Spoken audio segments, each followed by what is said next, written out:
नमस्कार, मैं हूं आपका दोस्त राम प्रकाश वर्मा, लेकर आ रहा हूं कार्यक्रम कहानी जो सवारे जिंदगानी, सिर्फ और सिर्फ आपके अपने पसंदीदा radio station radio Shivneri 90.4 FM पर। आवाज तुमच्या आमच्या।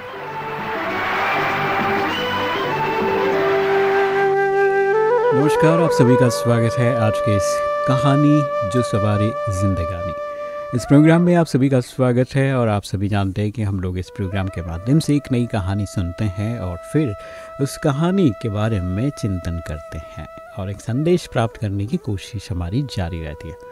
तो चलिए दोस्तों, आज एक नई कहानी लेकर फिर से प्रज्ञा जी हमारे साथ हैं। उनका बहुत बहुत स्वागत है। नमस्ते दोस्तों, आज की कहानी का शीर्षक है सोचिए पाप का भागी कौन। एक मनुष्य ने एक बहुत सुंदर उपवन लगाया।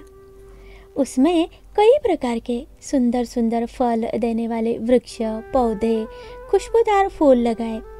बड़ी लगन व मेहनत से खाद और पानी देकर बगीचे की शोभा भी बढ़ाई।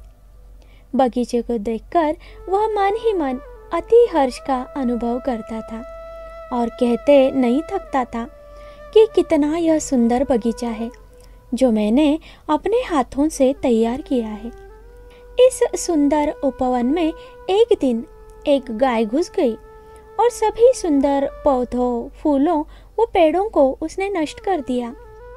यह देखकर वह मनुष्य आग बबूला हो गया। उसने क्रोधवश गाय को इतना पीटा कि वह वहीं पर ढेर हो गई। व्यक्ति का क्रोध जब शांत हुआ तो उसे बहुत दुख हुआ कि यह क्या हो गया। उसके मन में विचार आया कि इस गाय को तो मैंने नहीं मारा, यह कुकृत्य तो भगवान ने ही मेरे इन दोनों हाथों से करवाया। मेरे हाथ तो भगवान के अधीन है। दुख देना, पाप करना, मारना, यह भी तो वही करवाता है। कहते हैं कि भगवान ने तभी एक फरिश्ते को उस मनुष्य के पास भेजा। फरिश्ते ने पूछा, सुना है कि आपका बहुत ही सुंदर बगीचा था जिसे गाय ने नष्ट कर दिया। क्या आप बता सकते हैं इतना सुंदर बगीचा किसने लगाया? उस व्यक्ति ने गर्व से जवाब दिया, मैंने। फरिश्ते ने पुनः पूछा, यह सुंदर सुंदर खुशबूदार फूल किसने लगाए? वह बोला, यह भी मैंने लगाए। फिर फरिश्ते ने बोला, फिर उस गाय को किसने मारा? व्यक्ति ने कहा, भगवान ने। तो सोचिए दोस्तों, इस तरह की बहानेबाजी से मनुष्य पापों के दोषों से छुटकारा कैसे पा सकता है? परमपिता परमात्मा तो हम सभी आत्माओं के पिता है, प्रेम के सागर है, आनंद के सागर है, शांति के सागर है, सुख के सागर है, न कि दुख के सागर।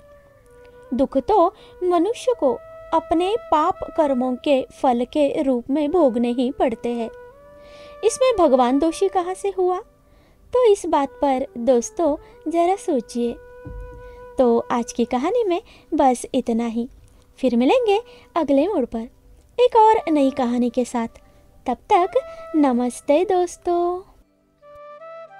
बहुत बहुत धन्यवाद सुंदर कहानी सुनाने के लिए प्रज्ञा जी, और बहुत ही अच्छा लग रहा है आपसे रूबरू होते हुए। और कहानी सुनने के बाद कहीं ना कहीं हमें अपना स्वार्थ के प्रति जो है कभी कभी हम सोचते ही नहीं अपना स्वार्थ के लिए, है ना। हम किसी को भी नष्ट कर देते हैं और फिर हम लोग कहते हैं कि भगवान ने मारा, है ना। दोष देना कितना आसान है, लेकिन क्या ये सही है? एक बार आप सोचिए, है ना।